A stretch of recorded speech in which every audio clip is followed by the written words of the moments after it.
Bismillahirrahmanirrahim. Assalamualaikum warahmatullahi wabarakatuh. Salam sejahtera untuk kita semua. Om Swastiastu, Namo Buddhaya, salam kebajikan. Hai Sobat Senjata semuanya, dimanapun kalian berada, harapannya kalian semuanya tetap dalam lindungan Allah Subhanahu Wa Taala, dalam keadaan yang sehat selalu dan bahagia tentunya. Di sesi kali ini, sesi spesial kita, masih ada tamu khusus spesial didatangkan dari luar provinsi, tepatnya dari ibu kota negara kita, dari Jakarta. Nah, pada kesempatan kali ini nanti kita akan mengobrol-ngobrol, mengulik tentang industri ya, karena beliaunya di sini ini alhamdulillah dalam kegiatan industri mengajar dan pelaksanaan sinkronisasi kurikulum antara industri dengan SMK Negeri Jawa Tengah di Pati. Nah, mungkin tidak usah terlalu lama ya saya menjelaskannya, langsung saja pada kesempatan kali ini kita panggilkan Juanda Ali. Kalau mendengar namanya tuh baru pertama kali saya mendengar namanya tuh udah langsung keinget terus Bapak. Apa tuh? Juanda. Oh gitu. Jadi kesannya kayak keinget terus gitu ya. Oke. Jadi kayak bandara gitu ya. Iya betul. Kalau nggak bandara itu biasanya di Monas, Jalan Juanda. Oh iya. Di sini kan belum tahu. Oh, iya. Iya. Nanti mampir berarti ke ibu kota ya. Siap. Kalau masih ibu kota. Iya. Kalau diundang juga. Oh iya. Oke. Oke, luar biasa Bapak. Pada kesempatan kali ini kita bisa bertemu. Kita nanti akan berbincang-bincang sedikit Bapak terkait industri. Nanti juga terkait pengalamannya. Nah, ini sosok inspirasi juga teman-teman semuanya. Beliau ini adalah pemenang LKS nasional ya. Iya betul. Di tahun 2011. Luar biasa. Yes. Untuk lebih lengkapnya lagi mungkin kita mulai saja podcast kita pada hari ini. Podcast Ngopi, Ngobrol Inspirasi. Oke, kita mulai ya Bapak. Pertanyaan yang pertama, mungkin kita pengen mendengarkan ceritanya Bapak Juanda Ali, sejarahnya, bibliografi, proses perjalanan karirnya Bapak dari mulai dulu sekolahnya apa, kemudian sekarang bekerja dan step karirnya seperti apa. Monggo Bapak. Terima kasih Mbak Rizky ya. Jadi dulu saya bersekolah di SMKN 26 Pembangunan Jakarta. Itu di mana di sini saya mewakili di bidang auto body repair. Gitu. Jadi sekolah kita itu sekolah 4 tahun. Jadi 3 tahun belajar umum. Lalu 1 tahun itu fokus di dunia industri. Jadi kita magangnya selama 1 tahun. Nah, di dunia industri ini saya sudah dipersiapkan untuk lomba tersebut. Kebetulan itu ada mentor saya di sana, namanya Kak Teguh gitu. Nah, beliau ini juga merupakan juara nasional, juara 3 nasional LKS di bidang auto body repair. Itu ketika Pak Juanda prakrin ya, praktek kerja di Toyota Astra Motor ya berarti? Bukan, itu masih di Auto 2000 Ciledug Body Paint gitu. Jadi penempatannya ada di Ciledug. Jadi sambil prakerin, sambil juga berlatih untuk persiapan lomba. Nah itu selama 3 bulan saya dimentori oleh Kak Teguh. Baik itu prosesnya, terus juga bagaimana gambaran-gambaran di perlombaan seperti itu kan, kayak ini tekanan, teriakan segala macam. Pernah juga ayo latihan gitu kan ya, latihan nggak taunya Kak Teguh itu manggil mekanik semua. Jadi suruh teriak-teriak tuh, suruh berisik. Nah kan orang lagi latihan panik ya, jadi panik. Nah itu justru dia menggambarkan bahwa memang aktualnya seperti itu gitu kan. Banyak orang teriak-teriak, dukung-dukung. Nah itu kan latihan mental juga tuh. Nah seperti itu. Harus bisa fokus ya. Iya seperti itu. Dan setelah 3 bulan di Ciledug, saya pindah untuk pelatihannya di Toyota Astra Motor. Kebetulan waktu itu Toyota Astra Motor juga punya bengkel, dan di sana banyak alumni-alumni dari pembangunan. Nah di situ saya dimentori selama 3 bulan juga gitu. Sama tuh mulai dari fisik, mulai dari teori-teori segala macam itu udah digembleng habis-habisan gitu kan. Panjang ya. Panjang Pak. Perjalanan. 6 bulan. 6 bulan. Tapi nggak sia-sia dong. Nggak sia-sia. Juara. Alhamdulillah juara 1, luar biasa. Terus setelah tahu juara 1 gimana? pandangan kedepannya. Setelah juara 1 itu ada dapat 2 opsi ya. Jadi yang pertama pada saat itu nggak lama setelah juara itu ada telepon dari salah satu manajer di Auto 2000. Saat itu Pak Suratman ya, kita sebut Pak Suratman di Auto 2000 Sunter. Mas, sampean mau kerja nggak gitu kan? Mau kerja, kalau mau kerja langsung aja masuk sini. Posisi belum lulus ya berarti? Belum lulus, aku lomba kan November. Terus masih magang kan sampai bulan Januari. Iya. Gitu. Di teleponnya Novembernya. Di telepon itu sekitar November atau Desember. Tapi aku bilang, Pak, ini aku selesaiin dulu karena kan minimal 9 bulan. Iya, minimal 9 bulan. Dan setelah 9 bulan itu juga aku harus presentasi di sekolah kan untuk mengerjakan proyek akhir. Ya. Nah, dari itu aku minta waktu dulu ya Pak untuk berpikir, aku bilang gitu kan. Tapi satu sisi juga ada opsi untuk beasiswa gitu. Jadi kan pada saat itu juara-juara LKS tingkat nasional dapat beasiswa bidik misi. Sempat kepikiran untuk masuk kuliah gitu kan, dimana dulu sempat aku mau masuk ke Fakultas Metalurgi dan Material gitu kan di UI gitu. Iya, jadi udah aku cari informasi segala macam, aku juga sharing gitu kan sama mentor, sama kakak gitu kan, sama misalnya teman-teman yang lain gimana nih. Nah, cuman udah ikhtiar sharing sama orang tua juga, dan aku memutuskan untuk oke, aku ambil kerja seperti itu. Jadi per bulan Mei itu aku udah masuk kerja dan belum lulus karena kelulusan itu kan bulan Juni.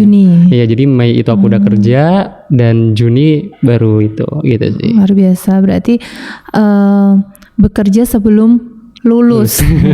Udah diinden dulu nih. Juaranya udah diinden. Alhamdulillah. Luar biasa. Terus karirnya ketika udah masuk tuh dari rekrut di Auto 2000.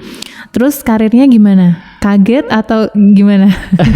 Setelah masuk langsung live real di dunia kerja kan ya? Iya betul. Jadi di dunia kerja itu karena kita juga sudah di waktu magang 9 bulan ya, jadi sebenarnya udah nggak kaget sih gitu, karena aku cuma ibaratnya pindah tempat doang gitu kan, dari Ciledug ke Sunter gitu. Sementara untuk proses perbaikannya, proses apapun itu semuanya sama gitu kan, cuman beda tempat aja gitu sih.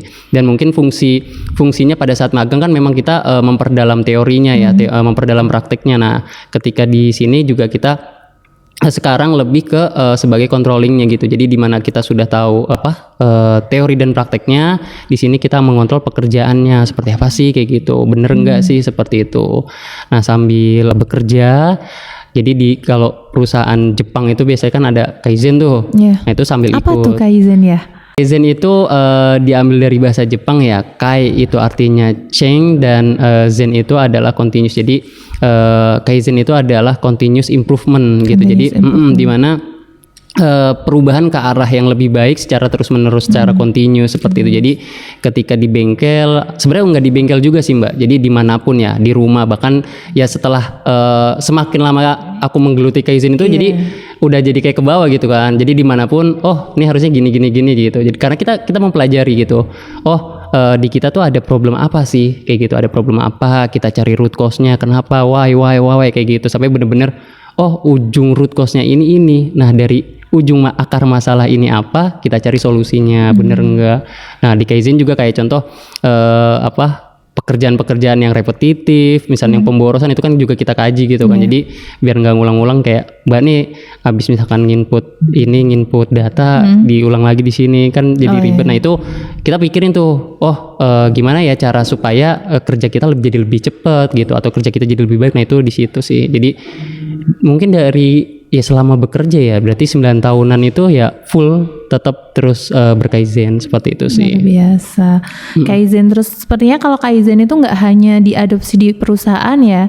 Setiap dunia pendidikan juga kita kaizen terus. Betul. Apalagi sekarang ini yang lagi hits-hitsnya kurikulum merdeka ya, dimana siswa-siswa kita dibebaskan untuk memilih kira-kira mereka itu passionnya di mana kayak gitu. Misalkan contoh body repair kan macam-macam nih ya. Betul.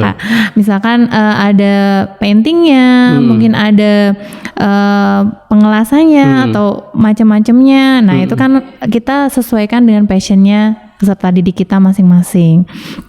Oke, luar biasa ceritanya, inspirasi sekali. Terus habis itu ketika masuk di Auto 2000, step-stepnya apakah ketika kita lulus SMK mungkin ada beasiswa untuk melanjutkan sekolah atau dikasih kesempatan untuk mendapatkan jenjang yang lebih baik lagi atau seperti apa Pak kira-kira? Oke, untuk karir di Auto 2000 itu sih pada saat kita sudah di sana ya. Jadi sebenarnya manajemen memberi kebebasan kita untuk melanjutkan kuliah. Jadi aku itu mulai kuliah itu kurang lebih tahun 2014 gitu. Jadi abis kerja pulang itu langsung kuliah gitu. Jadi ngambil kuliah karyawan kan dari sore sampai malam sampai jam 9. Ekstensif. Ya betul, selama kurang lebih 3,5 tahun udah lulus. Nah itu harapan manajemen jadi ketika misalkan ada promosi jabatan atau misalkan ada memang dibutuhkan untuk di tempat yang baru seperti apa,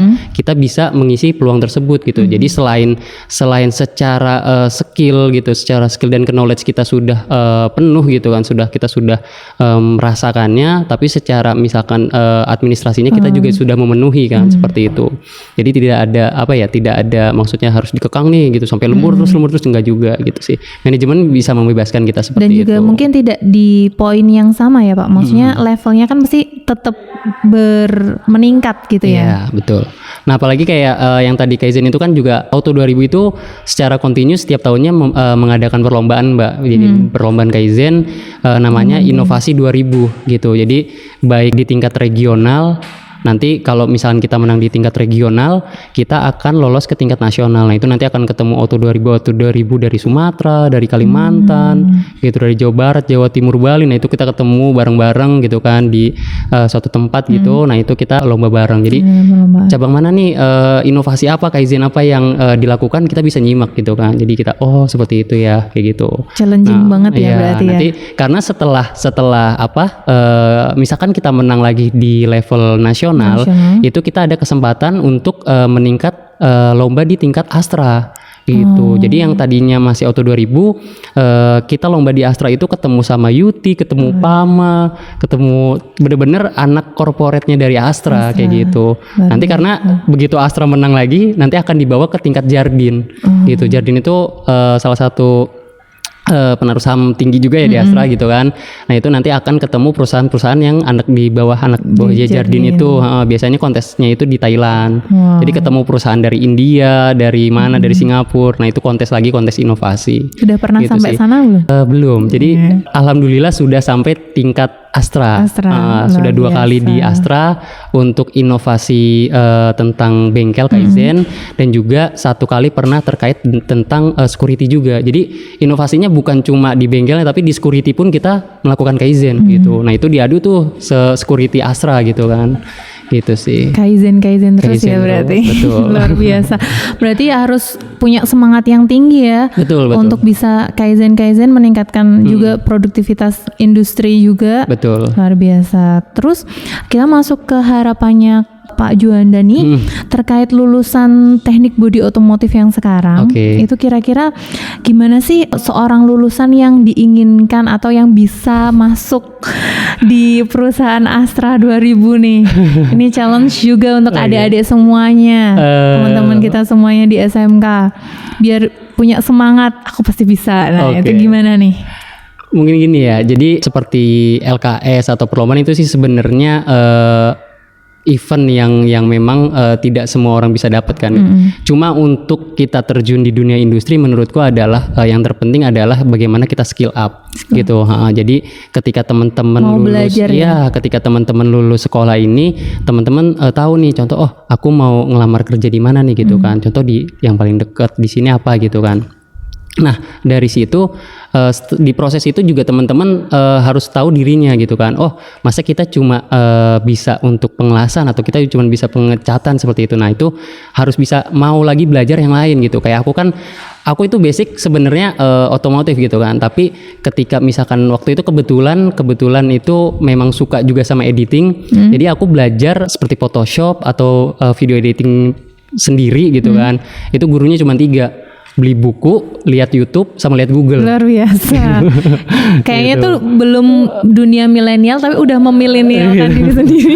Jadi luar biasa. Jadi ya kita harus ada kemauan belajar gitu. Jadi ketika kita sadar diri bahwa mungkin kita sama nih lulusannya satu SMK, tapi apa sih yang bisa kita jual dari diri kita gitu kan? Oh, saya ternyata bisa untuk fotografi, Pak. Jadi kan mungkin nanti ketika ada event-event di kantor gitu kan, ketika siapa yang jadi dokumentasi, nah udah biasa gitu, teman-teman tahu nih hasil fotonya bagus seperti itu kan, atau video editing kayak gitu. Atau misalkan contoh juga setelah lulusan dari sini teman-teman mau ngikutin pelatihan apa lagi yang tadinya misalkan pengelasan cuma di panel gitu kan, ikut BLK nih nanti pengelasan di bawah air gitu kan. Nah itu, atau misalkan pengecatan yang tadinya mobil, teman-teman ikut pengecatan kapal kayak gitu kan.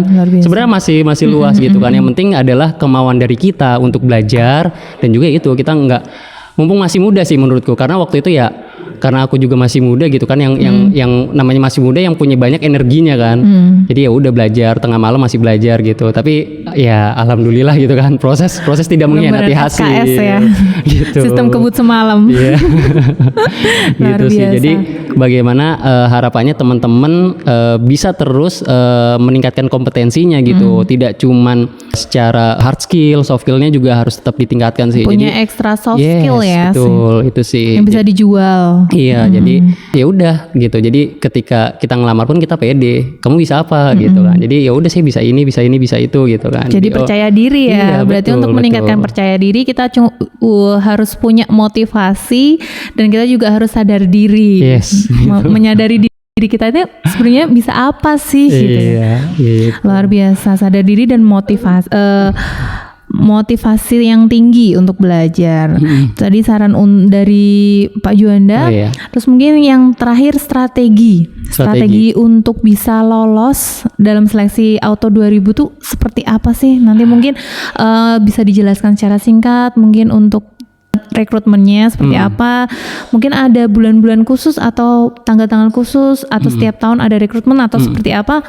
Monggo bisa dijelaskan. Oke, jadi untuk di Auto 2000 sendiri ya, yang sejauh yang aku tahu ya Mbak ya, jadi sebenarnya untuk rekrutmen tersebut biasanya sesuai dengan kebutuhan dari corporate gitu. Jadi dari kebutuhan Auto 2000-nya biasanya kayak ketika kita membuka cabang baru gitu, nah disitulah open recruitment gitu. Jadi dibutuhkan untuk teknisi, dibutuhkan juga misalkan untuk CRC gitu kan. Jadi di peluang-peluang itu yang penting kita rajin-rajin aja nih ngelihat job seeker ya gitu. Jadi kita lihat karir mana, Auto 2000 buka lowongan nih gitu. Jadi jangan juga di mana nih pusing, tapi kita nggak berusaha gitu.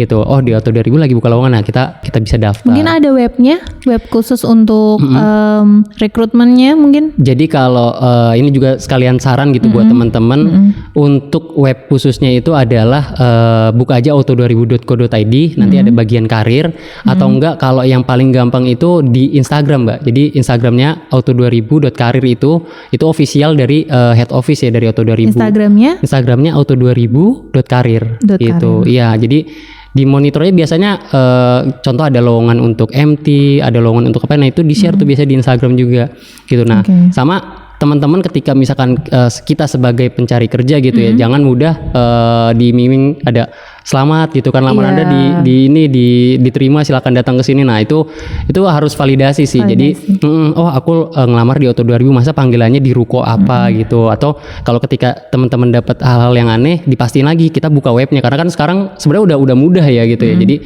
bener nggak sih Auto 2000 buka lowongan kayak gitu. Jadi divalidasi lagi, iya bener lowongan, dan kita juga bener kok apply di situ. Nah, itu bisa sesuai gitu. Jadi jangan mudah untuk tertipu gitu, karena banyak oknum-oknum yang memanfaatkan itu gitu. Nih mumpung di podcast kita nih khusus ya, di line IG-nya untuk karir ya, auto.karir, IG-nya auto2000.karir ya, IG-nya di landmark agar teman-teman nanti untuk mencari job seeker ya, pencari kerja nanti bisa lebih fokus ke arah sana. Oke, mungkin yang terakhir banget nih Kak, waduh sebenarnya masih pengen ngobrol yang panjang sama Kak Juanda nih ya, kok jadi Kak ya, soalnya masih muda banget ya, tapi harapannya nanti bisa main-main lagi ke SMK Negeri Jawa Tengah. Amin, amin. Bisa juga memotivasi, memberikan motivasi dan semangat untuk adik-adik kita semua di sini. Dan mungkin yang terakhir, motivasi yang kakak berikan untuk adik-adik kita SMK Negeri Jawa Tengah di Pati, khususnya jurusan bodi otomotif. Motivasinya, jadi apa ya? Motivasinya jangan mudah menyerah, jangan mudah puas juga. Jadi terus kembangkan skill dan kemampuan kita supaya memang teman-teman mau masuk ke dunia industri seperti apa, teman-teman harus melakukan apa, nah itu teman-teman sendiri yang bisa tahu gitu kan. Jadi tetap semangat gitu, harus bisa meraihnya. Ketika teman-teman, wah saya mau masuk auto 2000, ketika teman-teman sudah setiap hari dicoba nih, saya mau masuk auto 2000, saya mau masuk auto 2000 gitu. Nanti tapi teman-teman juga melakukan aksi gitu kan, apakah belajar, apakah tes fisik juga gitu kan, terus juga misalkan tadi penambah skill yang lain gitu. Jadi ketika nanti ada kesempatan untuk masuk di auto 2000 gitu, nanti teman-teman bisa mencapai kualifikasi yang dibutuhkan. Iya, jadi tetap semangat. Doa, aksi. Yang terakhir tadi apa tuh? Doa, aksi, terus soft skill, penambahan soft skill. Ya, harus fokus sama soft skillnya.